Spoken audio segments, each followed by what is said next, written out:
All right. Well, going back to Scribble Jam, which year of Scribble Jam is your favorite of all time? Oh, Peace versus Idea. What year was that? Do you want me to get on the phone again? So that's your favorite battle. Yeah, that's probably my favorite year. Cause that's 99. That's when he wins, when Idea wins. Yeah. So what had happened was Annie's notoriously gets flooded because it's right on the river. So if Annie's is going to flood, the whole building's underwater. So we had decided to do it at a venue in Dayton that was an outdoor place that this guy owned. It had like corn silos and concessions. It was this big compound. It was massive. And so we were going to do it in Dayton. And he didn't get a $25 permit. And so the day before, when they were up there prepping everything to paint, they got raided by the cops. And so we didn't have a venue. And the opening night was at a bar downtown called Cutter's. This is before we even really had cell phones. You know what I mean? And so we're scrambling, trying to figure out what to do. And G Fresh knew the guy that owned the Ritz, which is where it took place. And he's like, well, I don't have anything going on. And so we went to the Ritz. And the Ritz was like the hood club. You know what I mean? Like, you take the picture in front of the like airbrush drawing and shit like that, like super hood. But the dude that owned it didn't give a fuck. And it was really nice. And the back of it was fuck, dude. You could do like 3 or 4 stacks on top of, like, you could scaffolding pieces. You know what I mean? You could probably go 50, 60 feet up in the air all the way down. It was a massive building. So it was like comparable to Annie's. So the graffiti dudes didn't care. And the owner let us do it because we did it there 2 years. But that year, I believe, is I think that's the year. It was at the Ritz either way, but it was just a different vibe because of the venue. So like, no one fucked up the inside of the venues there. There was no real violence at the venue there because the security was also the same from Annie's, but the venue looked nice. So you don't go in the nice bathroom with the dude that's working in there handing you paper towels and fucking, etch bath is fucking mirror. You know what I mean? Like, so the vibe was a little more chill, but that was like when Daylight, the cats from Minneapolis, came down. We had never seen anybody b-boy like Daylight. And then those 2 years in particular, all the fucking MCs you really wanted to see battle were either there performing or there to get their heads chopped off. Peace was there and Idea was there. And the minute Peace got up there, I'm like, this motherfucker's going to be in the finals. You could just fucking tell. Like, he was dope in a completely different way. Like, I could barely wrap my head around what the fuck he was doing. And then it came down to him and Mikey. There you go. That's favorite battle. And that, the b-boying shit, the Pastor Bird and Mike Giant were all there painting. Like, it randomly, for the years that it was supposed to be fucked up, the best motherfuckers in the world were all there those 2 years. But Idea versus Peace was my favorite battle, and that also makes it my favorite year there. Got you. Do you think there were any years where you guys got it wrong as far as who won the MC battle? You know what? I really wouldn't know because I never judged any of it. And this is why. Because I don't know. Like, I'm sure it could be argued, and actually as time went on, I watched less and less. I would usually watch the final part.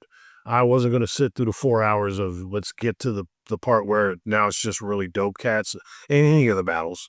But, yeah, I remember the very first year, I'm like, I'm not judging any of this shit because I knew these dudes. Second year, same thing. Like, I can't judge if like I know half the dudes in the battle. And I'm like, there's no point. I would be right there. But like I said, as the years went by, you see me less and less near the battles. Like, one of them, I'm sleeping on a mattress on the side of the big ass stage. Out, like, the crowd's down behind the monitors sleeping. Like, too much to drink over the course of the day. And it was like, I'm taking a fucking nap. Wake me up when they're done. And literally just fell asleep. Oh Now, shit. why the mattress was on stage at all, I have no idea, but I was fucking snoozing on it. But you know, when I interviewed Mac Lethal, right? I think it was him. He said that it was just so draining, like as far as like how many battles there were, because so many people that by the time that you got to the end, you were just like, dude, like this is like, you know, Yeah, the thing was, fuck, and on top of that, it's like ungodly hot by the river, so it's like 110 degrees, and then it'll rain. And then it rains, and then the steam from that. So now you're fucking doing it in a sauna, and it would happen all day. When you do the math on like Mac, for instance, of how many motherfuckers he would have to battle to get to that, you just don't think, no matter how dope he is, you don't think he'll be the winner because there's literally 100 fucking people. So you assume it's going to be, like MC Blowstick or some shit because there's anything could happen. So to get all the way to the fucking end and then take it home is virtually fucking impossible. Like every time this dude won, I'm just like, fuck, dude, you went through the worst day of your life right there. You know what I mean? And then in the end, it would always be like, if there were extra rounds or anything, it was just, by the end, I don't even know how you could even wrap through the anxiety involved in it. Like right. you have not sucked all night, and here's the moment you might suck because it's the finals. Try not to suck, by the way. And it's crazy because like, you know, all the footage that we see online, that's just a fraction of it, right? Like was everything else recorded too and just not put up or Um, I depends on how far into it you go. Like the, 97, 98, shit like that, not as much. As it got bigger, they made it a point to film as much as they could, but I mean, there's dudes battling in a parking lot for no reason for hours. You know what I mean? Like, mm. yeah, they really did B-boy battles in front of dudes getting smacked in the middle of rap battles in front of, yeah, there's tons of shit. And I've seen all that floating around here and there, but I don't think we ever had it to like put up. You know what I mean? Like, and man, no one wants to sift through all that shit. Like if someone's like, I have a tape of this, cool, I'll use that. But when you have 100 hours of footage and that's just the shit that you can remember, the battles, that's a lot to fucking filter through, especially when you're not going to make any money on it anyway. So I interviewed Poison Pen and he felt like Scribble Jam, the audience, not you guys, the audience was biased against New York City rappers. Man, roll a clip. For my experience with Scribble, I've had great experience with Scribble, but I only battled it once because I felt that, matter of fact, I don't think nobody from New York ever was Scribble Jam. But I'll tell you why. I think that because the shit that was being said to me, and I always sort of, I felt that there was kind of like a silent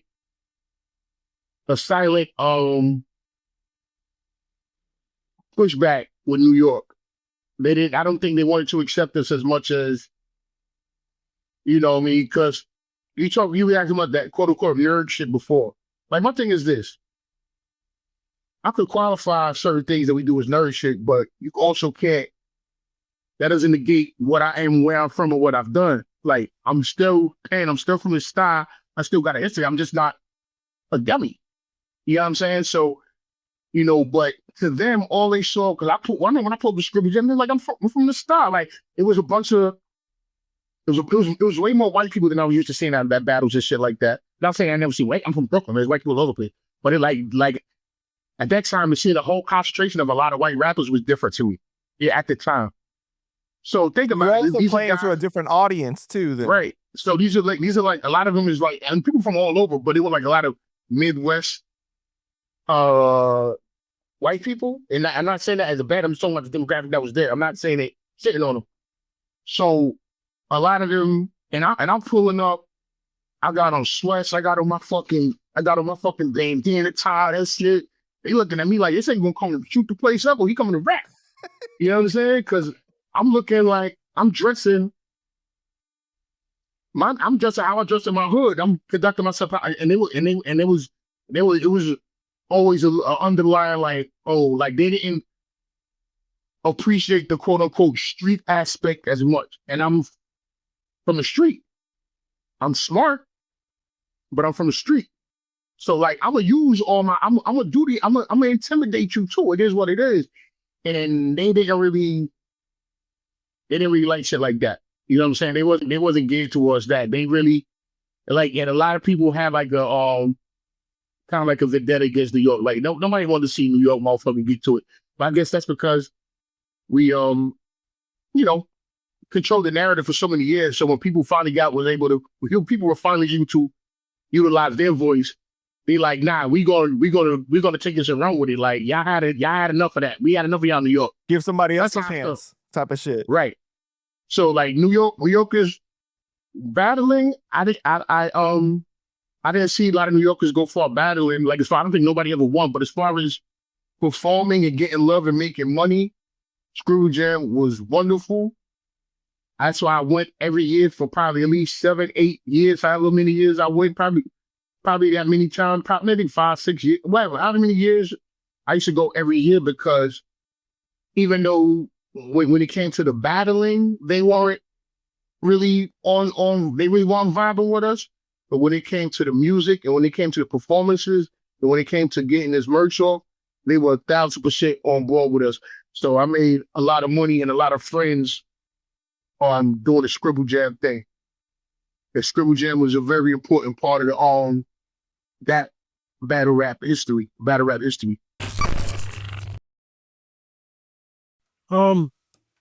mean, the audience? I mean, maybe, I don't know. I remember being like, oh shit, Poison Pen's here. Like, all that shit was a big deal to me. Like, those are like gods in my mind. You know what I mean? Like, holy shit, that motherfucker came down here to our fucking dumpy ass town. This is great. I remember them being there. I mean, yeah, maybe. Trying to play it back like, yeah, I don't know. I don't know. I mean, if that's how he feels about it, I would say there's probably some validity to it, but I wouldn't have felt like that because, like, I was stoked he was there and the other cats he came with. There were some really dope dudes they all rolled down with, but I could see, I guess, when I'm picturing like the couple front rows of the crowd, you know, no offense to anybody that's in the front rows of the crowd, but like a lot of them cats, I would just assume kick them in the fucking face from looking at them. I remember just being like, you know, like the little weird backpack motherfuckers with the fucking little beady eyes and like just early hipster shit. That I remember seeing them up front. I don't know if that's who he's talking about, but if he is, then he's probably right about that part because I remember wanting to kick people in the face. All right. I mean, that's possible, but like the crowds versus the judges, the crowd really had no sway. No one really ever gave a fuck what the crowd was doing. Like, you could cheer and we could bring all your boys and have them all scream. We didn't give a fuck. Like, and that was always a thing. Like, if you're judging, like, I don't give a fuck that 20 of his folks are right there screaming. It doesn't matter who won the battle, you know, for real. Like, who won? Don't do the thing where the crowd gets it, because anybody can show up with all their crew and fucking win if you do it like that. Right.